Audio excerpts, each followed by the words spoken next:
പിന്നോക്കം നിൽക്കുന്ന അടിസ്ഥാന ജനവിഭാഗത്തിന്റെ മുൻഗണനാ പദ്ധതികൾ അവർക്ക് തന്നെ നിശ്ചയിക്കാനുള്ള അവസരമാണ് വിഷൻ 2031 സംസ്ഥാനതല സെമിനാറിൽ ഒരുക്കുന്നതെന്ന് മന്ത്രി OR Kelu.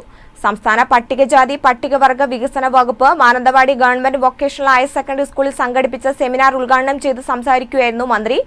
UR Pradeep MLA അധ്യക്ഷനായിരുന്നു. MLA PP സുമോദ്, പത്മശ്രീ ചെറുവയൽ രാമൻ, സഹകരണ ക്ഷേമനിധി board vice chairman CK Saseendran, Mananthavady block panchayat president Justin Baby തുടങ്ങിയവർ പരിപാടിയിൽ പങ്കെടുത്തു.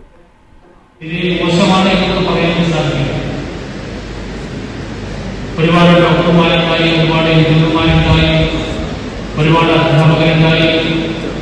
സർക്കാർ സർവീസിൽ തന്നെ നമ്മുടെ നല്ലൊരു ശതമാനം ആൾക്കാർ ഇന്ന് വന്നു കഴിഞ്ഞു. പോരാട്ടത്തിന് നമ്മുടെ സർക്കാർ റിക്രൂട്ട്മെന്റ് വഴി പോലീസിലേക്കും എക്സൈസിലേക്കും ആരോഗ്യ വകുപ്പിലേക്കും വിവിധ ഡിപ്പാർട്ട്മെന്റിലേക്കും നമ്മൾ